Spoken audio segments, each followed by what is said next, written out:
Assalamualaikum viewers, please like, share and subscribe this channel. Links of PDF files used in this lecture are given in the description. So today is the part 2 of a lecture series about kinetics and mechanisms of coordination complexes, and in this particular reaction we will discuss the rate of a reaction and rate law of coordination complexes. So in the last lecture, we have developed a relationship between the kinetics and the mechanism of a reaction.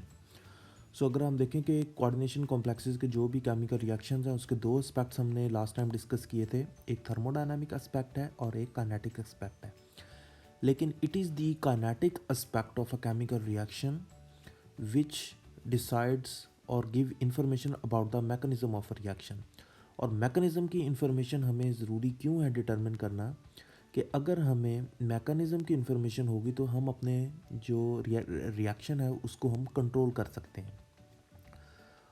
Mechanism of a reaction means the structure of intermediate.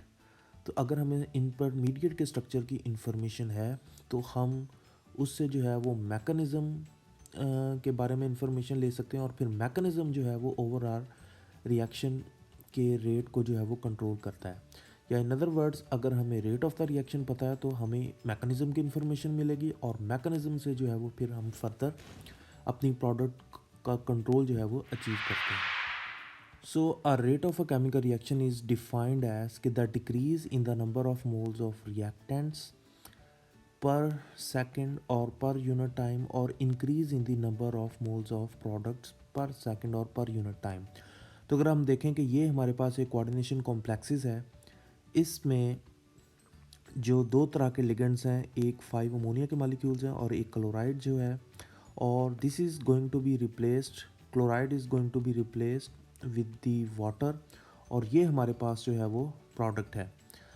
तो per unit time कितनी concentration इस cobalt pentammine chloride की decrease हो रही है और कितनी cobalt pentammine aqua complex की कंसनट्रेशन पर यूनिट टाइम जो है वो इंक्रीज़ कर रही है. This is the rate of a reaction. So other definition है कि the rate of any reaction can be defined as the change in the concentration of any of the reactants और products per unit time. इसी rate को हम half life method की form में भी जो है वो एक्सप्लेन करते हैं कि द हाफ लाइफ और reaction is the amount of time necessary for one half of reactant to be consumed और the time for one half of product to be formed.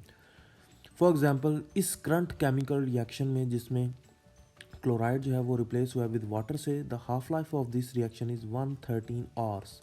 What it means के after passing 113 hours only one half of this species will remain, and after next 113 hours only one half will be converted. तो इसका मतलब है कि जो पीछे होगी वो 1/4 ऑफ द ओरिजिनल अमाउंट जो है वो रिमेनिंग होगी, बाकी सारी जो है वो कंज्यूम हो जाएगी इनटू प्रोडक्ट्स. तो अगर हम यहाँ पर देखें कि ये जो लाइन है, this line is for the product, और ये जो डिक्रीज़ आ रहा है this line is for the reactants. तो इस केस में ये जो है वो हमारे पास रिएक्टेंट है और ये जो है वो हमारे पास प्रोडक्ट है. Same in this graph we have explain the things in a simplest way. तो अगर हम देखें कि ऊपर को जो है वो कंसनट्रेशन है इंक्रीज़ हो रही है और ये एक्स एक्सिस पर जो ग्राफ है वो with the passage of time है. तो अगर आप देखेंगे with the passage of time जो प्रोडक्ट्स की कंसनट्रेशन है वो इंक्रीज़ कर रही है और रिएक्टेंट्स की कंसनट्रेशन जो है वो डिक्रीज़ कर रही है. अब ये जो रेट ऑफ अ रिएक्शन है, इससे हमें एक इन्फॉर्मेशन मिलती है और उस इन्फॉर्मेशन को हम यूज़ करते हैं इन दी रेट लॉ. तो नेक्स्ट जो हमारा गोल है कि हमने अंडरस्टैंड करना है कि what is the rate law. So in order to understand rate law, let us consider this example कि इसमें जो ए है वो कन्वर्ट हो रहा है इनटू ए प्राइम, और आइदर ए जो है वो डिकम्पोज हो रहा है इनटू बी प्लस सी. सो ये दो किस्म के जो हैं वो हमारे पास रिएक्शंस हैं. तो let us now consider about these reactions. Here we have discussed two types of chemical reactions. In first, A जो है वो convert हो रहा है into A prime और इसके isomer में convert हो रहा है, और आइदर ए जो है वो डिकम्पोज होकर कन्वर्ट हो रहा है into B plus C. So these are two types of chemical reactions. First वाले में जो है वो थोड़ी सी रीअरेंजमेंट है, सेकंड में ए जो है वो डिकम्पोज हो रहा है इनटू बी प्लस सी। तो अगर हम देखें कि इस फर्स्ट रिएक्शन को देखें तो ए जो है वो ए प्राइम में कन्वर्ट हो रहा है, there is some rearrangement involve, कोई ज़्यादा जो है वो प्रोडक्ट में चेंज नहीं है, उसका स्ट्रक्चर जो है वो मिलता जुलता है रिएक्टेंट से, जस्ट थोड़ी सी रीअरेंजमेंट है और सम आइसोमर है। तो इस केस में रेट जो है वो किस पर डिपेंड करेगा? Rate will depend only on the concentration of only reactant A. और इसमें जब हम प्रोपोर्शनैलिटी ख़त्म करेंगे तो यहाँ पर के आएगा, के is called a rate constant, और इस रेट को हम कहते हैं कि फर्स्ट ऑर्डर रेट रिएक्शन है, जिसमें जो रेट ऑफ द रिएक्शन है वो depending only on the one species and that species is reactant itself A. तो इसकी एग्जांपल है, अगर आप देखें कि हमने cis cobalt bis ethylene diamine dichloride के कॉम्प्लेक्स को जो है वो सिस से ट्रांसफॉर्म में चेंज करना है। तो अब हमारे पास ये जो सिस फॉर्म है, this is the reactant and transform जो है वो प्रोडक्ट है। तो उसमें जो है रेट जो है सिंपली इस सिस फॉर्म पर जो है वो डिपेंड कर रहा है। ठीक है, तो इस तरह ए जो है वो ए प्राइम में और इस आइसोमर में चेंज हो गया है। नाउ दिस मैकेनिज्म, जिसमें अभी हम इसी रिएक्शन की बात कर रहे हैं कि ए जो है वो ए प्राइम में कन्वर्ट हो रहा है और into its isomer it is changing, ये प्रोसेस जो है वो एक ज़्यादा कॉम्प्लिकेटेड वे में भी हो सकता है। उस कॉम्प्लिकेटेड वे में क्या है कि ए जो है वो फर्स्ट ऑफ ऑल कोलाइड करेगा into a species D and then it will change into E. Next step में जो है वो फिर ई जो है वो कन्वर्ट होगा into A prime and D.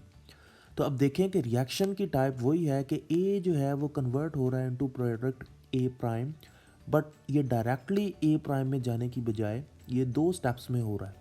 तो जो पहला रिएक्शन हमने डिस्कस किया है वो सिंगल स्टेप में हो रहा है, जो सेकंड रिएक्शन का मैकेनिज्म जो हम यहाँ पर डिस्कस कर रहे हैं ये टू स्टेप्स में है। तो पहले स्टेप में जो एक नया स्पीशी जो है वो डी कोलाइड करती है ए के साथ और इसमें एक प्रोडक्ट बनती है which is not a final product, लेकिन इसको हम यहाँ पर इस स्टेज पे इंटरमीडिएट का नेम देंगे। फिर ये इंटरमीडिएट जो है वो डिकम्पोज होता है fastly and it is changing into our final product A prime and D. तो अगर आप देखें कि यहाँ पर डी कंज्यूम हुआ है और आफ्टर द रिएक्शन ये डी जो है वो एज इट इज़ हमें यहाँ पर रिसीव हो रहा है, तो इस डी को हम कैटलिस्ट भी जो है वो कह सकते हैं।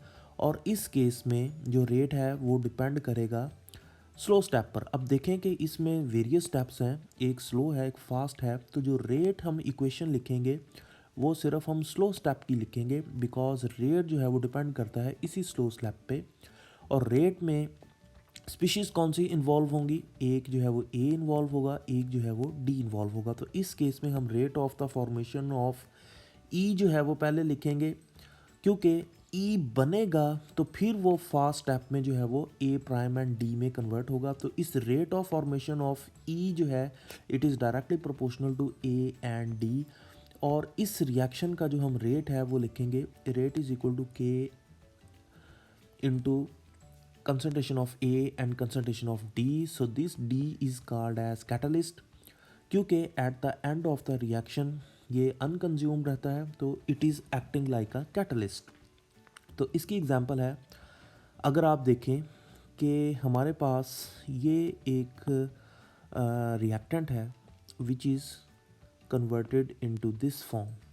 तो इस फॉर्म में इसको कन्वर्ट करने के लिए इसमें जो कैटलिस्ट है वो ये +2 फॉर्म जो है वो बनती है।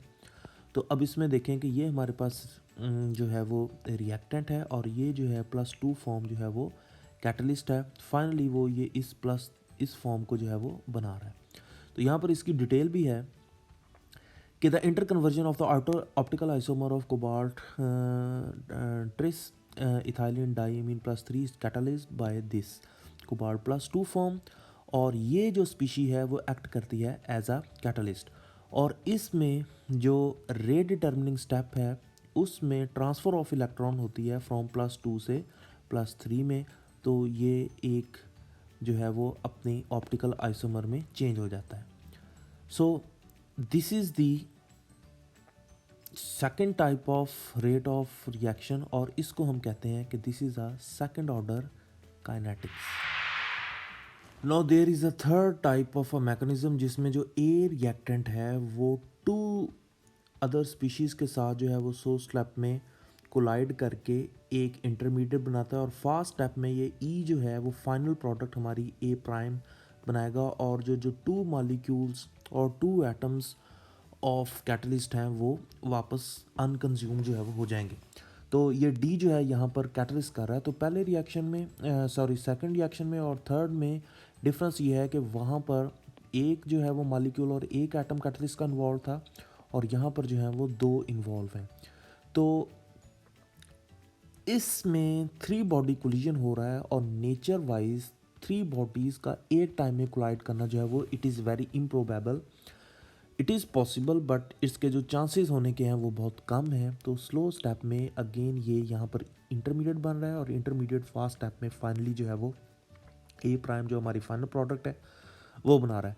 तो इसका रेट जो है, और इसको हम इस तरह लिखेंगे के इज़ इक्वल टू के multiply by reaction rate of concentration of A into concentration of D and second concentration of D. तो इसको हम कहते हैं कि ये third order rate of reaction है which has first order dependence on A and second order dependence on D.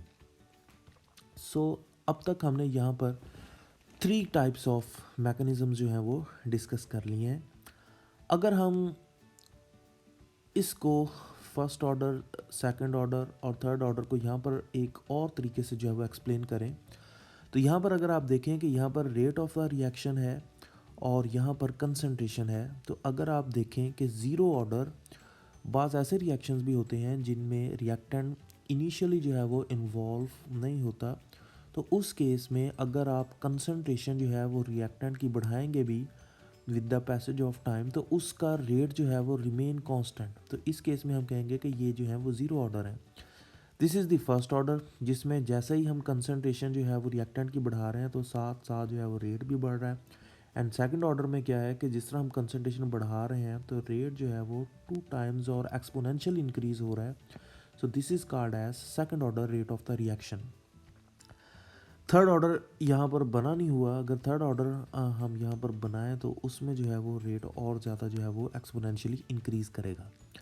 No इसमें हमने ग्राफ बनाया है between the rate of a reaction and the concentration of a reactant.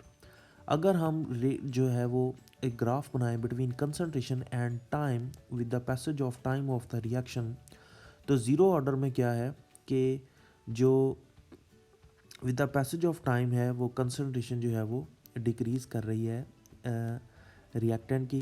First order में वो decrease तो कर रही है लेकिन उसमें कोई इतना शार्प डिक्रीज़ नहीं है, और वो काफ़ी टाइम के बाद जो है उसकी कंसंट्रेशन कांस्टेंट हो जाएगी। और सेकंड ऑर्डर में जो कंसंट्रेशन है रिएक्टेंट्स की वो एक्सपोनेंशियल उनमें जो है वो डिक्रीज़ होगा। तो आइदर आप इस ग्राफ को एक्सप्लेन करें जिसमें हमने वाई एक्सिस पे रेट लिया है एंड एक्स एक्सिस पे कंसंट्रेशन ली है, या आप इसमें वाई एक्सिस पर कंसंट्रेशन और एक्स एक्सिस पर टाइम को ले लें। तो these all are explaining the same phenomena. इन एग्जांपल्स में हमने देखा है कि डी जो है वो रिएक्शन में इन्वॉल्व भी हो रहा है, लेकिन at the end of reaction D जो है वो अनकंज्यूम रहता है। तो this is called as catalyst. देखिए कैटलिस्ट रीजनरेट तो हो जाता है, लेकिन कैटलिस्ट जो है वो अपनी फॉर्म चेंज कर सकता है, अपनी फिजिकल फॉर्म चेंज कर सकता है, और इसकी कोई फिजिकल प्रॉपर्टी चेंज हो सकती है। तो फॉर एग्जांपल अगर हमने शुरू में ये क्रिस्टलाइन लिया था तो आफ्टर द रिएक्शन ये क्रिस्टलाइन से जो है वो मॉर्फस फॉर्म में जा सकता है, या इसके जो ग्रैन्यूल्स हैं वो पाउडर में कन्वर्ट हो सकता है, या अगर शुरू में इसकी मेटालिक लस्टर थी तो वो लस्टर जो है वो चेंज हो सकती है, और it can be totally डायमिनिश्ड।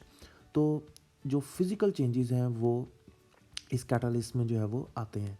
Second ये है कि जब हम कैटलिस्ट को इन्वॉल्व करेंगे तो वो हमारी प्रोडक्ट के साथ जो है वो मिक्स्ड होगा, तो हमें एक एडिशनल स्टेप करना पड़ेगा जिसमें हम कैटलिस्ट को अपनी प्रोडक्ट से जो है वो रिमूव करेंगे। इस तरह जो प्रोडक्ट है वो उसकी क्वालिटी जो है वो बढ़ेगी, और उसकी जो प्रॉपर्टीज़ हैं वो एनहांस्ड होगी। तो प्योरिटी में हम जो है वो लेके आते हैं अपनी प्रोडक्ट को to enhance its characteristics. So if we conclude the rate law, तो हमने देखा है कि the order of a reaction depends upon the number of species and number of times each species appear in the rate law. तो अगर हम कहेंगे कि रे ऑर्डर ऑफ द रिएक्शन जो है that is equal to the number of particles that collide in the rate determining step. तो अगर हम यहाँ पर देखें कि यहाँ पर 3 स्पीशीज़ जो हैं वो कोलाइड कर रही हैं इन स्लो स्टेप में, तो थर्ड ऑर्डर रिएक्शन है। अगर हम यहाँ पर देखें कि 2 स्पीशीज़ कोलाइड कर रही हैं तो सेकंड ऑर्डर काइनेटिक्स है। और अगर रेट में सिर्फ एक ही स्पीशी इन्वॉल्व है तो रेट जो है वो सिर्फ उसी पर ही डिपेंड कर रहा है, that is called as first order rate of the reaction. तो अगर हम देखें कि इस से जो है वो हमें पता लगता है कि जो रेट ऑफ अ रिएक्शन है वो स्टोइकियोमेट्री से नहीं पता चलता, दैट ओनली डिपेंड्स कि हम देखते हैं कि जो स्लो स्टेप है उसमें कितनी स्पीशीज़ इन्वॉल्व हैं। तो इट मीन्स कि जो रेट ऑफ अ रिएक्शन है इट इज़ एक्सपेरिमेंटल टर्म, कि हम इसको एक्सपेरिमेंटली जो है वो फाइंड कर सकते हैं। इसको हम स्टोइकियोमेट्री से जो है वो कंक्लूजन नहीं पहुंच सकता कि इस एक पर्टिकुलर केमिकल रिएक्शन का रेट जो है वो क्या है। So if one can determine experimentally the rate of the reaction, one may learn which species are involve in the rate determining step. और इसी तरह हम इस रेट डिटर्मिनिंग स्टेप से जो है वो मैकेनिज्म ऑफ अ रिएक्शन जो है वो फाइंड कर सकते हैं। और once we know the mechanism of reaction then we can have all over the control over the quality and quantity of our product. वो कैसे? अब देखें कि जो लास्ट टाइम हमने लेक्चर डिस्कस किया था उसमें भी मैंने बताया था कि mechanism of the reaction means in order to have information about the structure of intermediate. अगर हमें इस इंटरमीडिएट के स्ट्रक्चर का पता है तो हम ओवरऑल हमें मैकेनिज्म का पता है और हम ओवरऑल जो रेट ऑफ द रिएक्शन है या ओवरऑल जो क्वालिटी ऑफ द प्रोडक्ट है और या क्वांटिटी ऑफ द प्रोडक्ट है उस पर हम कंट्रोल जो है वो ले सकते हैं। इसी तरह यहाँ पर भी देखें कि अगर हमें इस ई के स्ट्रक्चर का पता है तो ई जो है वो फाइनली इस प्रोडक्ट में चेंज हो रहा है, तो ई जो है वो इंटरमीडिएट है और इंटरमीडिएट के स्ट्रक्चर की ही इंफॉर्मेशन हमें चाहिए, that is what we called as the mechanism of a reaction. So देखें लास्ट लेक्चर में हमने मैकेनिज्म एंड काइनेटिक्स के दरमियान रिलेशनशिप डेवलप किया था, उसी से हमने आज डिफ़ाइन किया कि रेट ऑफ अ रिएक्शन क्या होता है। रेट ऑफ अ रिएक्शन से फिर हमने रेट लॉज जो है वो डिड्यूस किए।